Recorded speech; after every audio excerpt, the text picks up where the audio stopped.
Galatasaray Liverpooldan aldığı darmadağına layiq idimi? Bir mənalı şəkildə bəli və hesab hətta daha da böyük olmalıydı. Əgər əlbəttə ki, Uğurcanın möhtəşəm oyunu və bəzi hallarda da qapı dirəyi olmasaydı. Bütün oyun komponentlərinə görə Liverpoolun bir qapılı dominasiyası var. Yeganə oyun komponenti hardakı Galatasaray üstündür. Bu da qapıçı sevlərində. Bu sevlərin də sayı 11-in 1-ədir. Bu da Uğurcanın möhtəşəm performans sayəsində Galatasarayın adını az da olsa xilas etdiyini göstərir.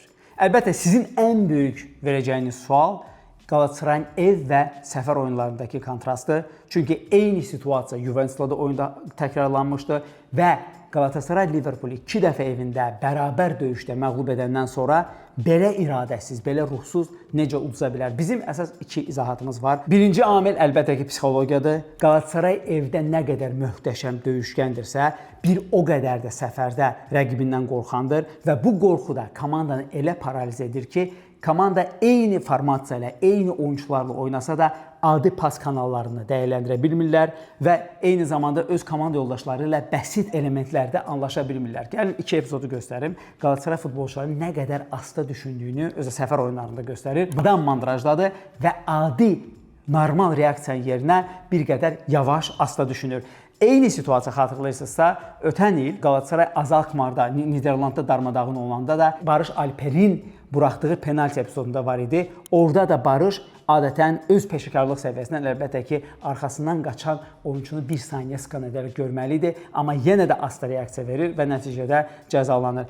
Lakin bizim fikrimizcə, əlbəttə ki, niyə görə Galatasaray səfərdə nəinki ortabab oynamır, səfərdə psixoloji da imkanların aşağısında oynayır. Bunun ən böyük səbəbi taktiki gedişdir. Belə ki, bu maçda məsələn Galatasarayın oynaya biləcəyi taktikalardan biri topsuz 4-4-2 olardı. Amma Okan Buruk 5-4-1 taktikası ilə müdafiə olunmağı tərcih etdi. Bu da bir tərəfdən Osimhen'in Liverpoolun müdafiəçiləri arasında izolyasiya olmasına gətirib çıxardı. Yəni Osimhen'ə məsuliyyət daşıyan Virgil van Dijk, Kanate deyildi. Burada Van Dijk və mövqeyindən hücumu edilməyən bir oyunçu idi. Bu bəzi hallarda əksinə oyunçu ola bilərdi, bəzi hallarda dayaq oyunçuların biri ola bilərdi. Lakin əgər Galatasaray 2 futbolçu ilə hücum etsəydi, bu zaman İbrahim Kanate də arxada oturaraq öz komanda yoldaşlarına kömək edib say üstünlüyü əldə etməyə çalışardı ki, bu da əlbəttə ki, İbrahim Kanate'nin topla dəfələrlə yuxarı qalxıb Galatasarayın o müdafiə blokunu dağıtmasına gətirib çıxarmazdı. Bütün bunların baş verməyin səbəbi də əlbəttə ki, məşqçinin göstərişləridir. Çünki misal üçün alternativ olaraq Okan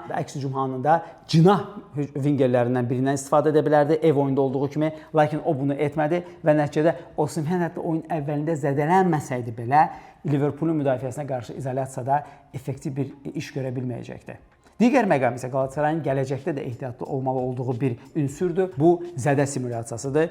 Juventusla cavab maçında Galatasaray futbolçuları 17 dəfə 30 saniyə və ondan daha artıq meydanda yerdə uzanaraq vaxt aparıblar. Bəzi hallarda bu zədə elementi olsa da, bəzi hallarda bu açıq simulyasiya idi. Mən nəyə görə deyirəm? Çünki hakimlər də UEFA-dan bununla bağlı müvafiq raportlar alırlar. Məsələn, bu maçda da Galatasarayın oyunun əvvəlindən əslində stavkalarından birində oyunun tempini qırmaq üçün etdiyi priyomlardan biri də məhz yerə uzanaraq vaxt aparmaq idi. Bu da əslində komandaya baha başa gəldi. Belə ki, məsələn üçün Liverpoolun vurduğu birinci qolda o boşluğa Şallay çıxa bilərdi. Amma Kanate ilə mübarizədə adam özünü bir növ teatralcasına yerə atır və sonra da hakimə baxır ki, hakim qayda pozuntusu versin. Amma hakim bunu aldanmır və nəticədə əlbəttə ki, Galatasaray qapısından qol buraxır. Yəni bizim bunu deməkdə məqsədimiz Galatasarayı bu elementdə mühakimə etmək deyil. Bunu top komandalarda fərqli şəkildə edir. Misal üçün ötən mövsümdə PSG Arsenal'la ev oyununda birinci 15 dəqiqədə inanılmaz təzyiq altındaydı. Donnarumma yalandan simulyasiv bir zədə uydurdu özündən və onun zədəsinin müalicəsinə 2 dəqiqə vaxt getdi və nəticədə bunu 25-ci dəqiqədən sonra bir dəfə də elədi və bu da Arsenalın ritmini öldürdü. Amma əgər Galatasaray bu priyomdan istifadə edib sonra öz oyun planına malikdirsə, bu işləyə bilər.